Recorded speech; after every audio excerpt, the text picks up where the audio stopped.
నమస్కారం ADB news కు స్వాగతం. ముందుగా హెడ్లైన్స్. వినతుల పరిష్కారానికి సత్వర చర్యలు తీసుకోవాలి. ప్రజా ఫిర్యాదుల విభాగంలో అర్జీలను స్వీకరించిన కలెక్టర్ రాహుల్ రాజ్ సమీక్షా సమావేశంలో అధికార యంత్రాంగానికి దిశానిర్దేశం.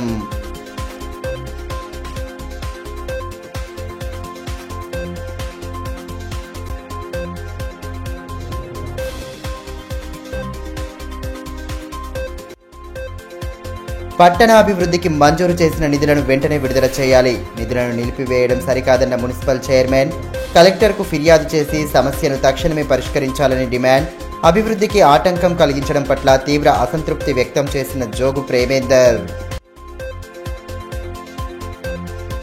నంబర్ ప్లేట్లు లేని వాహనాలపై దృష్టి సారించిన ట్రాఫిక్ పోలీసులు. స్పెషల్ డ్రైవ్లో వాహనాల గుర్తింపు, ట్రాఫిక్ నియమాలను విధిగా పాటించాలని సూచన.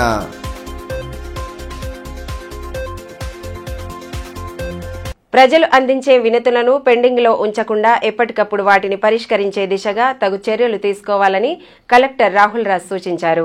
సోమవారం నిర్వహించిన ప్రజావాణి ఫిర్యాదుల విభాగంలో ఆయన పాల్గొని వినతులను స్వీకరించారు. ఫిర్యాదుల పరిష్కారానికి తీసుకోవాల్సిన చర్యలపై అధికారులకు దిశానిర్దేశం చేశారు. ప్రజలు అందించే వినతులను పెండింగ్లో ఉంచకుండా వాటి పరిష్కారానికి సత్వర చర్యలు తీసుకోవాలని కలెక్టర్ రాహుల్ రాజ్ ఆదేశించారు.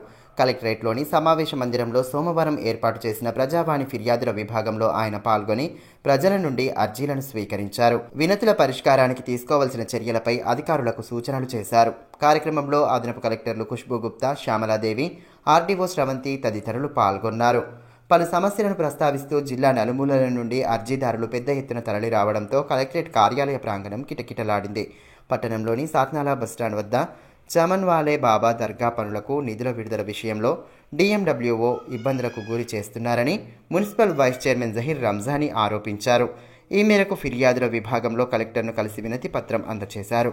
మైనారిటీల అభివృద్ధి కోసం గత ప్రభుత్వం 17 కోట్ల నిధులను మంజూరు చేయగా చమన్వాలే బాబా దర్గాకు ₹1 కోటి నిధులను కేటాయించడం జరిగిందని గుర్తు చేశారు. నిధుల విడుదల విషయంలో డిఎండబ్ల్యూఓ నిర్లక్ష్యంగా వ్యవహరిస్తున్నారని, ఈ విషయంలో తగు చర్యలు తీసుకోవాలని కోరారు.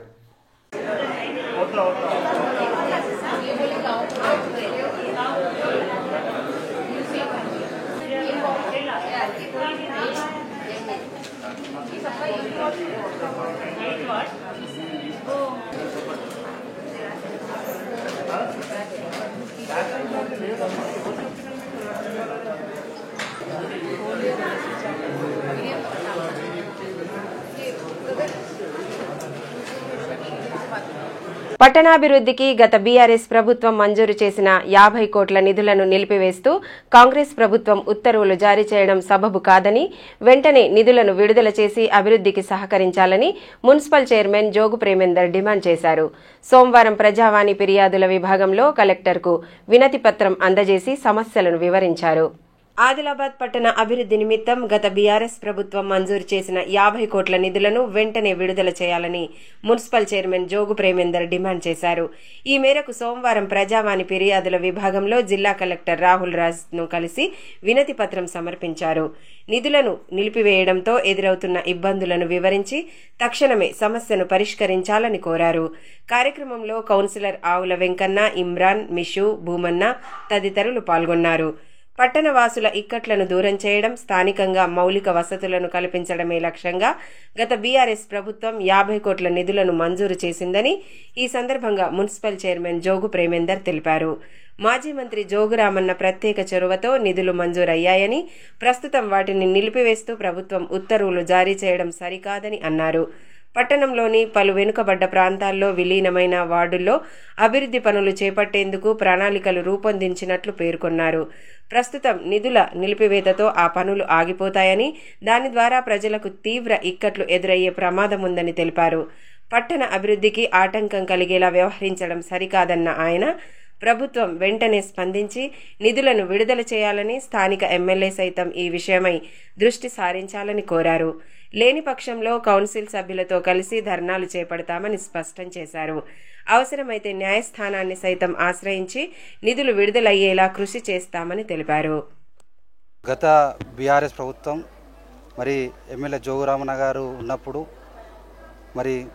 మన ముఖ్యమంత్రి గారు, అదేవిధంగా మంత్రి కేటీఆర్ గారు మన ఆదిలాబాద్ మున్సిపాలిటీకి 50 కోట్ల రూపాయలు శాంక్షన్ చేయడం జరిగింది. GORT నంబర్ 719 ప్రకారం ఏదైతే ఆదిలాబాద్ పట్టణంలో ఉన్నటువంటి స్లమ్ వార్డు, ముఖ్యంగా కేఆర్కే కాలనీ కానీ, అదేవిధంగా 170 కానీ, అదేవిధంగా సమటువంటి బంగారుగూడ కానీ, ఇందిరమ్మ కాలనీ సమటువంటి వార్డు నెంబర్ 6 కానీ, ఈ విధంగా స్లమ్ వార్డులలో రామ్నగర్ కానీ, ఈ విధంగా స్లమ్ వార్డులలోనే దాదాపు 50 కోట్ల రూపాయలను మేము అప్పుడు మరి ఎమ్మెల్యే గారు, అప్పుడు గతంలో ఉన్నటువంటి ఎమ్మెల్యే గారు మరి ఈ 50 కోట్లను శాంక్షన్ చేసుకోవడం జరిగింది. మరి ఈ ప్రభుత్వం వచ్చిన తర్వాత ఈ ఏదైతే శాంక్షన్ చేసినటువంటి అమౌంట్ని పెండింగ్లో పెట్టమని చెప్పడం జరిగింది. కాబట్టి మరి ఇక్కడ ఉన్నటువంటి కాంగ్రెస్ సమటువంటి ప్రభుత్వంలో ఉన్నటువంటి కాంగ్రెస్ నాయకులకు ఇక్కడ ఉన్నటువంటి ఆదిలాబాద్ నియోజకవర్గానికి సంబంధించి, అదేవిధంగా ప్రస్తుత ఎమ్మెల్యే గారికి తెలియజేయమనగా మనకు ఆల్రెడీ 50 కోట్లు వచ్చినాయి. కాబట్టి వీటిని ఆపకుండా, ఎందుకంటే ఇప్పుడిప్పుడే మన ఆదిలాబాద్ పట్టణం డెవలప్మెంట్ అవుతుంది. ఏదైతే మొన్ననే మనం ఈ 10 సంవత్సరాల కాలంలోనే ఆదిలాబాద్ పట్టణాన్ని డెవలప్మెంట్ చేసుకోవడం జరిగింది. ఇంకా కూడా చేసుకోవాలంటే ఈ నిధులు అనేటివి యాజిటీజ్గా మనం కొనసాగించుకున్నట్లయితే మనం ఇంకా అభివృద్ధిని, ఏదైతే మన గతం 36 వార్డులు ఉంటే 49 వార్డులైనాయి, ఆ 49 వార్డులు ఉన్నటువంటి స్లమ్ వార్డులని డెవలప్మెంట్ చేసుకోవచ్చు. కాబట్టి ఇక్కడ ఉన్న కాంగ్రెస్ పార్టీ నాయకులు, మరి ఇక్కడ ఉన్నటువంటి ప్రస్తుత ఎమ్మెల్యే గారు దీని మీద ప్రత్యేక చొరవ తీసుకొని దీన్ని పెండింగ్లో పెట్టకుండా యాజిటీజ్గా ఇది చేసుకున్నట్లయితే మనం ఇంకా డెవలప్మెంట్ చేసుకోవచ్చు. ఒకవేళ స్పందించకుంటే మేము కోర్టుకి వెళ్ళైనా కూడా ఈ వర్కులను ఆపుకునేటట్టు, అదేవిధంగా ప్రభుత్వం మీద ఒత్తిడి తెచ్చేటువంటి మా కౌన్సిలర్ అందరం కూడా కలిసి ఒకరోజు ఇంకా ధర్నా చేసేటువంటి కార్యక్రమాలు కానీ, కోర్టుకు వెళ్ళే కానీ మరి ఈ వర్క్స్ని మరి పోకుండా కాపాడుకున్నటువంటి బాధ్యత మా అందరిపైన ఉంది. కాబట్టి దయచేసి ఇక్కడ ఉన్నటువంటి నాయకులందరూ కూడా మరి దీని పట్ల మరి స్పందించి దీన్ని పోకుండా కాపాడుకోవాలని నా తరపున మరి విజ్ఞప్తి చేయడం జరుగుతుంది. ఈరోజు కలెక్టర్ గారికి కూడా మరి ఇవ్వడం జరిగింది. గవర్నమెంట్ దృష్టికి తీసుకుపోమని మరి కలెక్టర్ గారు కూడా పంపిస్తా అని చెప్పడం జరిగింది. పార్టీ కార్యకర్తలను కంటికి రెప్పలా కాపాడుకుంటూ వారి కష్టసుఖాల్లో అండగా నిలబడతామని మాజీ మంత్రి బీఆర్ఎస్ జిల్లా అధ్యక్షులు జోగురామన్న అన్నారు. పట్టణంలోని పలువురు కార్యకర్తల ఇండ్లకు వెళ్లి ఆయన ఆరోగ్య సమస్యలతో బాధపడుతున్న వారి పరిస్థితిని అడిగి తెలుసుకుని ధైర్యం చెప్పారు. బీఆర్ఎస్ కార్మిక విభాగం అధ్యక్షురాలు బియ్యాల అనసూయతో పాటు తులసి, ఉమామహేశ్వరి, రమ తదితరులను మాజీ మంత్రి జోగురామన్న పరామర్శించారు. ప్రస్తుత ఆరోగ్య పరిస్థితులపై ఆరా తీసి అన్ని విధాలా అండగా నిలబడతామని భరోసా కల్పించారు. ఆయన వెంట నాయకులు విజ్జగిరి నారాయణ తదితరులున్నారు. ద్విచక్ర వాహనదారులు తప్పనిసరిగా ట్రాఫిక్ నియమాలను పాటించాలని ట్రాఫిక్ సీఐ ప్రణయ్ కుమార్ సూచించారు. నంబర్ ప్లేట్ లేని వాహనాలపై సోమవారం నుండి స్పెషల్ డ్రైవ్ నిర్వహించిన పోలీసులు నంబర్ ప్లేట్లు లేకుండా నడుపుతున్న ద్విచక్ర వాహనాలను స్వాధీనం చేసుకున్నారు. నంబర్ ప్లేట్లను బిగించిన తర్వాతే వాటిని విడుదల చేశారు. నంబర్ ప్లేట్లు లేకుండా రోడ్లపై తిరుగుతున్న ద్విచక్ర వాహనాలపై ట్రాఫిక్ పోలీసులు దృష్టి సారించారు. ట్రాఫిక్ చలాన్ల నుండి తప్పించుకోవడానికి కొందరు వాహనదారులు నంబర్ ప్లేట్లు తీసేసి ప్లేట్లను విరగ్గొట్టి వాహనాలను నడుపుతున్నారు. ఈ విషయమై స్పెషల్ డ్రైవ్ను నిర్వహించిన ట్రాఫిక్ పోలీసులు వాహనాలను స్వాధీనం చేసుకుని నంబర్ ప్లేట్లను బిగించిన తర్వాతనే వాటిని విడుదల చేశారు. ఈ సందర్భంగా సీఐ ప్రణయ్ కుమార్ మాట్లాడుతూ, పట్టణంలో అనేక మంది నంబర్ ప్లేట్లు లేకుండా వాహనాలు నడుపుతున్నారని, వాటిని పట్టుకోవడానికి స్పెషల్ డ్రైవ్ను నిర్వహిస్తున్నట్లు తెలిపారు. వాహనదారులు తప్పనిసరిగా లైసెన్స్ పత్రాలతో పాటు నంబర్ ప్లేట్లు కలిగి ఉండాలని, హెల్మెట్ను విధిగా ధరించాలని సూచించారు. మైనర్లు వాహనాలు నడిపితే ముందుగా వారి తల్లిదండ్రులకు కౌన్సిలింగ్ ఇస్తామని, మరోసారి పట్టుబడితే తల్లిదండ్రులపై కేసులు నమోదు చేస్తామని పేర్కొన్నారు. ఆదిలాబాద్ పట్టణంలో ఈ మధ్యకాలంలో number plate, without number plate అంటే బండ్లకు రిజిస్ట్రేషన్ కావట్లేదు. ఇంకోటి రిజిస్ట్రేషన్ అయినప్పుడు కూడా నంబర్ ప్లేట్ పెట్టుకోవట్లేదు. కొన్ని బండ్లకైతే మరీ ఘోరంగా ఫ్రంట్ ఉండట్లేదు, బ్యాక్ ఉండట్లేదు. ఇప్పుడు చూస్తున్నారు చాలా బండ్లకి ఫ్రంట్ బ్యాక్ నంబర్ ప్లేట్ లేవు. కొన్ని బండ్లకైతే లేదు, ఫ్రంట్ ఉంటే బ్యాక్ ఉంటలేవు, బ్యాక్ ఉంటే ఫ్రంట్ ఉంటలేవు. కొందరు కావాలని చెప్పేసి నంబర్ ప్లేట్ని మంచేసి ఏమంటే మేము పార్కింగ్లో పెట్టినప్పుడు తలిగింది, లేకపోతే మేము కింద పడ్డప్పుడు వణిగిపోయిందని చెప్పి అన్ని చెప్తున్నారు. మన మీడియా మిత్రుల ద్వారా, పత్రికా సోదరుల ద్వారా ఆదిలాబాద్ పట్టణ ప్రజలకు తెలియజేయాలి. ఎవరైనా సరే 2 వీలర్ కానీ 4 వీలర్ కానీ రోడ్డుపైకి తీసుకొచ్చినప్పుడు వారు నంబర్ ప్లేట్ సరిగ్గా ఉందా లేదో ఒకసారి చెక్ చేసుకోవాలి. అలాగే రియల్ డ్రైవింగ్ లైసెన్స్, ఆర్సీ, బండి కాగితాలు, ఇన్సూరెన్స్, పొల్యూషన్ పక్కా పెట్టుకోవాలి. అదేవిధంగా తమ ప్రాణాలు కాపాడుకోవడానికి 2 వీలర్ ఎవరైతే డ్రైవ్ చేస్తారో వాళ్ళు కంపల్సరీగా హెల్మెట్లు ధరించాలని చెప్పేసి ఆదిలాబాద్ ట్రాఫిక్ పోలీసుల తరఫున విజ్ఞప్తి చేస్తున్నాం. ఈ number plate, without number plate drive వచ్చేసి డైలీ ఉంటుందండి, ప్రతిరోజు ఉంటుంది. అందుకని చెప్పి నేను రిక్వెస్ట్ చేస్తున్న అందరికీ కంపల్సరీగా నంబర్ ప్లేట్ ఒకటికి 2 సార్లు చెక్ చేసుకోవాలి. దయచేసి ఎలాంటి కాయిదాలు లేకుండా లేకపోతే నంబర్ ప్లేట్ లేకుండా రోడ్డు మీదకి వచ్చిన కఠిన చర్యలు తీసుకోబడతాయి. అర్హులైన నిరుపేదలకు ప్రభుత్వ పథకాల ఫలాలు అందేలా అధికార యంత్రాంగం కృషి చేయాలని కలెక్టర్ రాహుల్ రాజ్ సూచించారు. సోమవారం కలెక్టరేట్లో ఏర్పాటు చేసిన సమీక్ష సమావేశంలో ఆయన పాల్గొని అధికారులకు విస్తృత సూచనలు చేశారు. అర్హులైన లబ్ధిదారులకు ప్రభుత్వ పథకాల ఫలాలు అందేలా అధికారులు సమన్వయంతో పనిచేయాలని కలెక్టర్ రాహుల్ రాజ్ సూచించారు. సోమవారం కలెక్టరేట్ సమావేశ మందిరంలో నిర్వహించిన సమీక్షా సమావేశంలో ఆయన పాల్గొని అధికార యంత్రాంగానికి విస్తృత సూచనలు చేశారు. ఆయా శాఖల వార్షిక ప్రణాళికలు, ప్రభుత్వ గ్యారంటీలు, ఇతరత్ర అంశాలపై చర్చించారు. సమావేశంలో అదనపు కలెక్టర్లు ఖుష్బూ గుప్తా, ఆర్టీఓ స్రవంతి తదితరులు పాల్గొన్నారు. నూతన ప్రభుత్వం ఇచ్చిన 5 గ్యారంటీలపై ముఖ్యమంత్రి రేవంత్ రెడ్డి పలు సూచనలు చేశారని, అందులో భాగంగానే ప్రజాపాలన కింద దరఖాస్తులను స్వీకరించినట్లు కలెక్టర్ రాహుల్ రాజ్ తెలిపారు. జనవరి 17వ తేదీ వరకు దరఖాస్తులు ఆన్లైన్ నమోదు ప్రక్రియ పూర్తవుతుందన్నారు. అర్హులైన నిరుపేదలకు ప్రభుత్వ పథకాల ఫలాలు అందేలా చూడాలని సూచించిన ఆయన లక్ష్యానికి అనుగుణంగా పనిచేయాలని అన్నారు. వాటిని సక్సెస్ఫుల్గా ఇంప్లిమెంట్ చేయడం, ఏ విధమైన లీకేజెస్ లేకుండా ఇంప్లిమెంట్ చేయడం. సో అవే మనకి ఈసారి ప్రియారిటీ బేసిస్ మీద ఉంటాయి. సో లాస్ట్ టైం కూడా సీఎం గారి మీటింగ్ ఉన్నప్పుడు కూడా ఆనరబుల్ సీఎం కూడా అందరికి ఇన్స్ట్రక్షన్స్ ఇచ్చింది కూడా దానిపైన ఏమి అంటే, సో నెక్స్ట్ ఇప్పుడు ఏవైతే ఈ గ్యారంటీ స్కీమ్స్ ఉన్నాయో ప్రియారిటీ గవర్నమెంట్ ప్రియారిటీ ప్రోగ్రామ్ కాబట్టి, సో అన్ని డిస్ట్రిక్ట్ ఆఫీసర్స్ కానివ్వండి, ఆల్ స్టాఫ్ కానివ్వండి, ప్రతి ఒక్కరు కూడా ఫుల్ ఇన్వాల్వ్మెంట్ తోని స్కీమ్స్ అన్ని 100% ఇంప్లిమెంట్ చేయడం. సో అదేవిధంగా లీకేజెస్ ఏం లేకుండా, సో అక్కడ ఇచ్చిన ఇన్స్ట్రక్షన్ మొత్తం ట్రాన్స్పరెంట్ వేగా మనము ఈ స్కీమ్స్ ని ఇంప్లిమెంట్ చేస్తామనేసి వాళ్ళు చెప్పడం జరిగింది. సో ట్రాన్స్పరెన్సీలో భాగంగానే మనం ఏవైతే మనకి టోటల్ ఒక 25,004 అప్లికేషన్స్ మనకు వచ్చినాయి.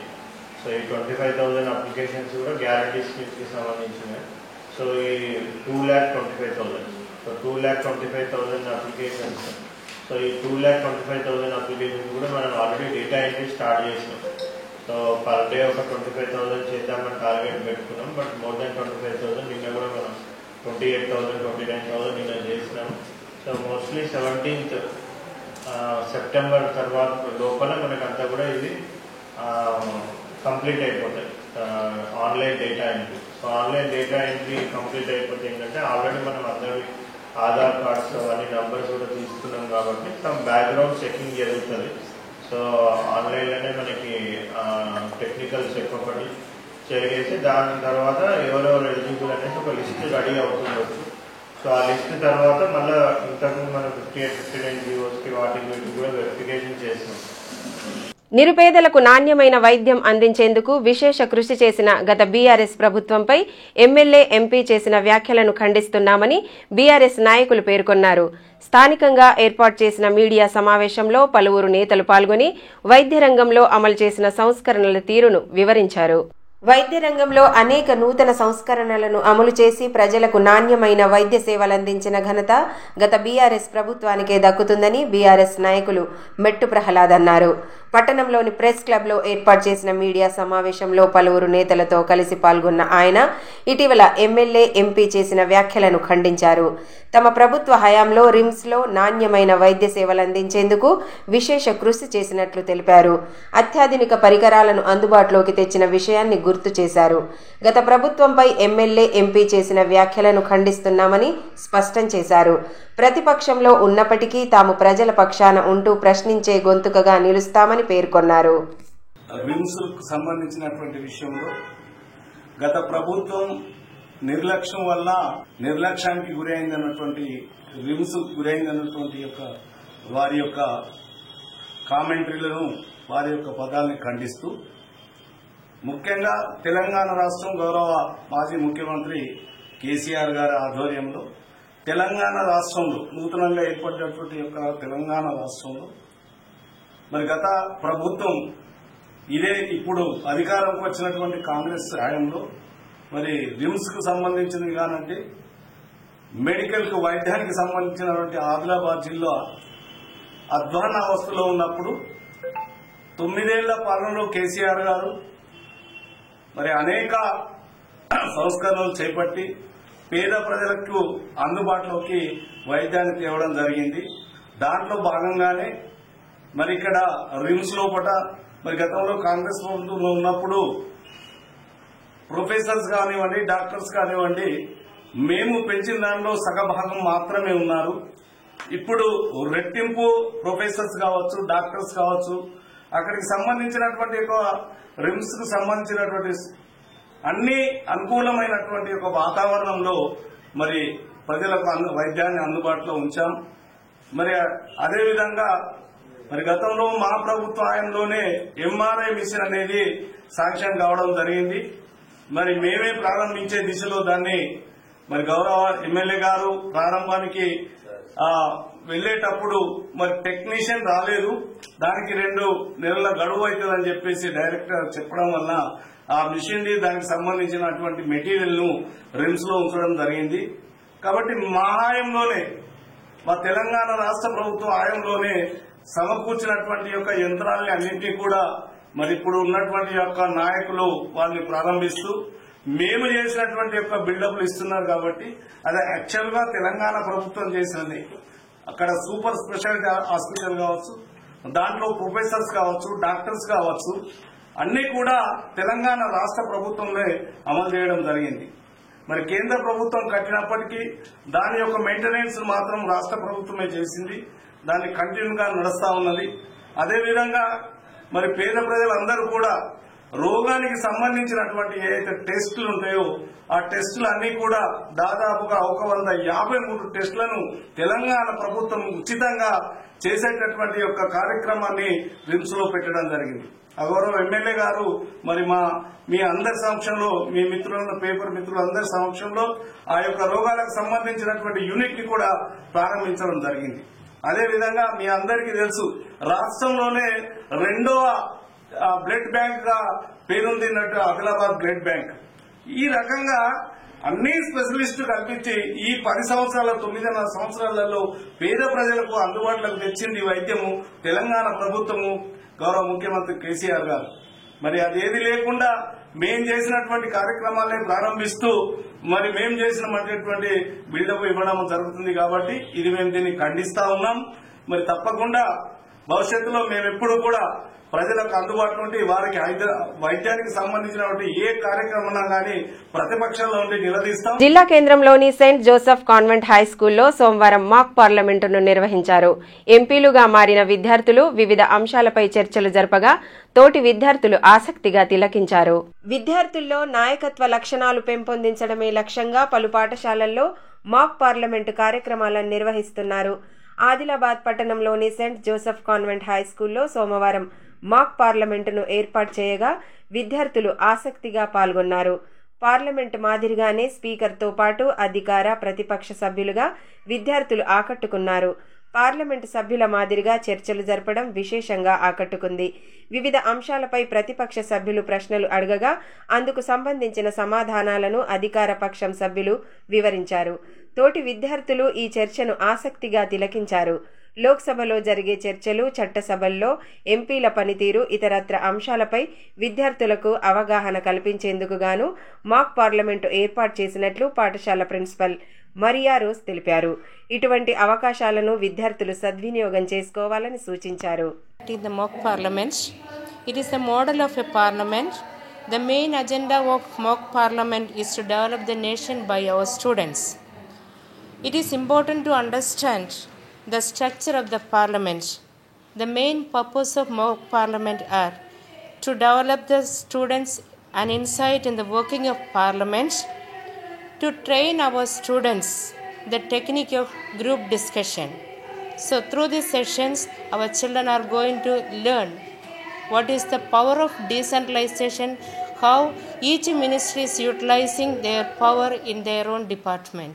It enables citizens of India to actively participate in decision making. It gives the power to the population to control the government through their representatives. This makes the parliament the most important symbol of Indian democracy. Tamsi మండల కేంద్రంలోని రామేశ్వరాలయంలో సోమవారం ఏర్పాటు చేసిన ఇరుముడి కార్యక్రమం అత్యంత భక్తి ప్రపత్తుల నడుమ సాగింది. మండల దీక్షలు స్వీకరించిన అయ్యప్ప స్వాములు ప్రత్యేక పూజలతో ఇరుముడి ధరించిన అనంతరం శబరిమలకు బయలుదేరి వెళ్లారు. హరిహరసుతుడి నామస్మరణతో ఆలయ ప్రాంగణంలో ఆధ్యాత్మిక శోభ సంతరించుకుంది. అయ్యప్ప స్వామి మండల దీక్షలు జిల్లాలో అత్యంత భక్తి శ్రద్ధల నడుమ కొనసాగుతున్నాయి. మండల దీక్షలను స్వీకరించిన దీక్షాదారులు ఇరుముడిని ధరించి శబరిమల యాత్రకు బయలుదేరుతున్నారు. గురుస్వాముల సమక్షంలో ప్రత్యేక పూజలు జరిపి శబరిమలకు వెళ్తున్నారు. ఈ నేపథ్యంలో తాంసీ మండల కేంద్రంలోని రామేశ్వరాలయంలో గురుస్వామి శ్రీనివాసరావు ఆధ్వర్యంలో ఏర్పాటు చేసిన ఇరుముడి కార్యక్రమం అత్యంత భక్తి శ్రద్ధల నడుమ సాగింది. ఆలయ పూజారి జూకంటి సతీష్ మంత్రోచ్చారణల నడుమ ప్రత్యేక పూజలు జరిపారు. అనంతరం స్వాములకు ఇరుముడి కట్టి శబరిమలకు బయలుదేరారు. అయ్యప్ప స్వామి నామస్మరణతో ఆలయ ప్రాంగణం మారుమోగింది. 18 ఏళ్ల దీక్షలను పూర్తి చేసుకున్న గురుస్వామి సోమ నరేష్ రెడ్డితో పాటు పలువురిని శాల్వాలతో ఘనంగా సత్కరించారు. కార్యక్రమంలో గురుస్వాములు సంతోష్, కృష్ణ, దేవారెడ్డి, గోవర్ధన్ రెడ్డి, సాయికృష్ణ తదితరులు పాల్గొన్నారు.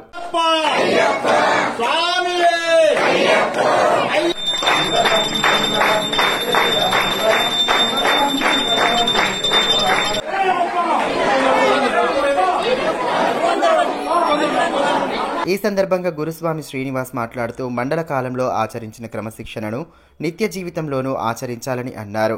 అయ్యప్ప స్వామి కృపా కటాక్షాలతో ప్రజలంతా సుభిక్షంగా జీవించాలని ఆకాంక్షించారు. 35 సంవత్సరాలుగా తాంసీ మండల కేంద్రంలో అయ్యప్ప దీక్షలు కొనసాగుతున్నాయి. ఇందులో భాగంగానే ఈ సంవత్సరం కూడా మండలకాల దీక్షను నవంబర్ 16 తేదీ నుంచి మొదలుపెట్టారు. చాలా మంది కూడా ఇప్పటికే శబరిమల యాత్రకు తరలి వెళ్తున్న పరిస్థితి. 41 రోజుల పాటు మండలకాల దీక్షలను పురస్కరించుకొని ఈ రోజు సుమారుగా 25 మంది వరకు కూడా తాంసీ రామేశ్వరాలయంలో గురుస్వాముల చేతుల మీదుగా ఇరుముడి ధరించి ఈ రోజు శబరిమల యాత్ర వెళ్తున్నారు. ఇంకా మిగతా వాళ్ళు కూడా మకర సంక్రాంతి రోజు జ్యోతి దర్శనం కోసం శబరియాత్ర తరలించేందుకు సిద్ధమవుతున్న పరిస్థితి. చాలా చక్కగా దీక్షాకాలాన్ని కొనసాగిస్తూ స్వాములందరికీ సహకరించిన గ్రామస్తులకు, భక్తులకు, అయ్యప్పలందరికీ కూడా పేరు పేరు ప్రజాపాలన దరఖాస్తులు ఆన్లైన్ నమోదు ప్రక్రియ శరవేగంగా కొనసాగుతోంది. ఉన్నతాధికారుల సూచనల మేరకు ప్రత్యేక వెబ్సైట్లో వివరాల నమోదును వేగవంతంగా పూర్తి చేస్తున్నారు. తాంసీ మండల కేంద్రంలోని 4 కార్యాలయాల్లో ఆన్లైన్ ఎంట్రీ కొనసాగుతోంది. ఎంఈఓ, ఐకేపీ, తహసీల్దార్, ఎంపీడీఓ కార్యాలయాల్లో నమోదు ప్రక్రియ కొనసాగుతుండగా సంబంధిత అధికారులు ఎప్పటికప్పుడు పర్యవేక్షిస్తున్నారు. మండలంలో మొత్తం 5,709 దరఖాస్తులు వచ్చినట్లు అధికారులు చెబుతున్నారు.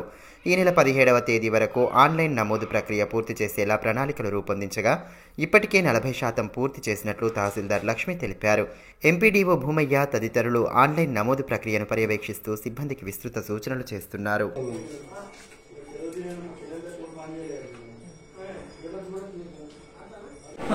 తాంసీ మండలం ప్రజాపాలన అభయాస్తం కింద 6 వచ్చిన ప్రకారము మేము కలెక్టర్ ఆదేశానుసారంగా నమోదు చేస్తున్నాము.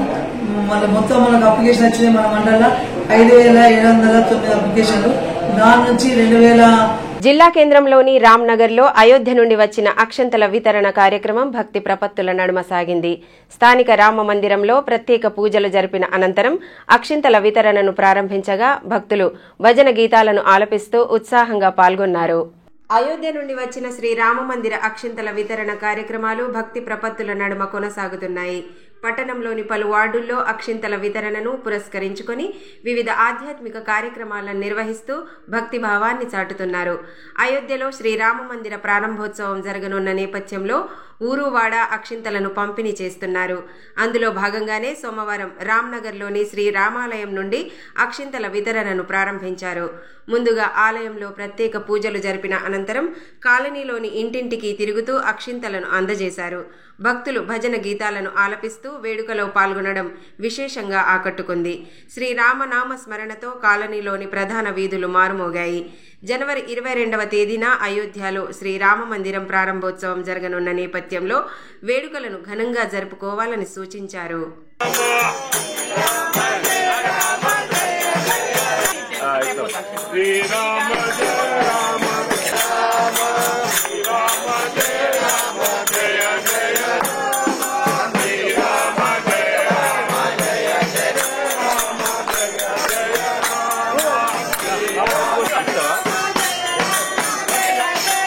బేలా మండలంలోని అవల్పూర్ గ్రామంలో బాజీరావు బాబా సప్తాహ ముగింపు వేడుకలను ఘనంగా నిర్వహించారు.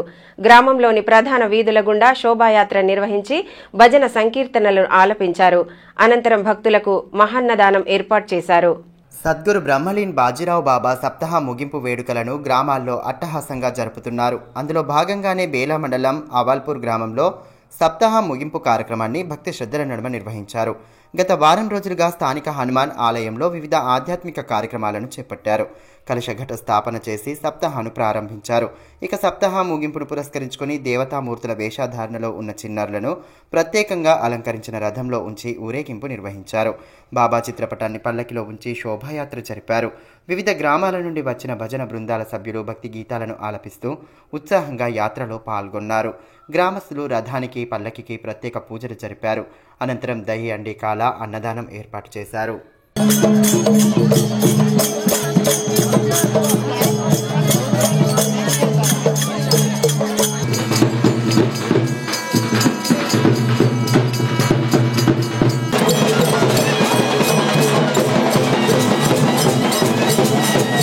కార్యక్రమాన్ని పెట్టుకోవడానికి 2002-3 మధ్యన బాజీరావు మహారాజ్ గారు అవల్పూర్ గ్రామానికి రావడం జరిగింది.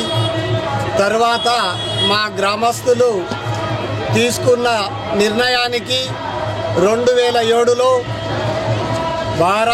బాజీరావు మహారాజ్ గారి ధ్యాన్ మందిరం 2007-8 మధ్యన నిర్మించి విగ్రహ ప్రతిష్టాపన బేలా మండలంలోనే బెదోడ తర్వాత అవల్పూర్ గ్రామంలో నిర్ణయించడం జరిగింది. వార్తలు ముగించే ముందు హెడ్లైన్స్ మరోసారి. వినతుల పరిష్కారానికి సత్వర చర్యలు తీసుకోవాలి. ప్రజా ఫిర్యాదుల విభాగంలో అర్జీలను స్వీకరించిన కలెక్టర్ రాహుల్ రాజ్ సమీక్షా సమావేశంలో అధికార యంత్రాంగానికి దిశానిర్దేశం.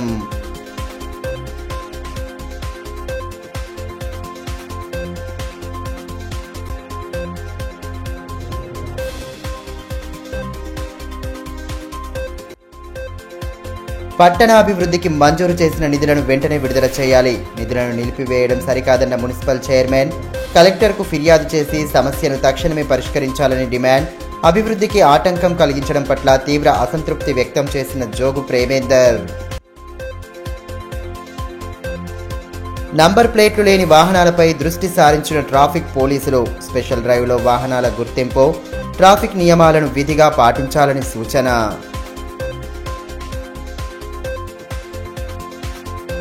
ఈ వార్తలు ఇంతటితో సమాప్తం. తిరిగి ప్రసారమయ్యే మరో బులెటిన్లో మళ్లీ కలుసుకుందాం. అంతవరకు సెలవు.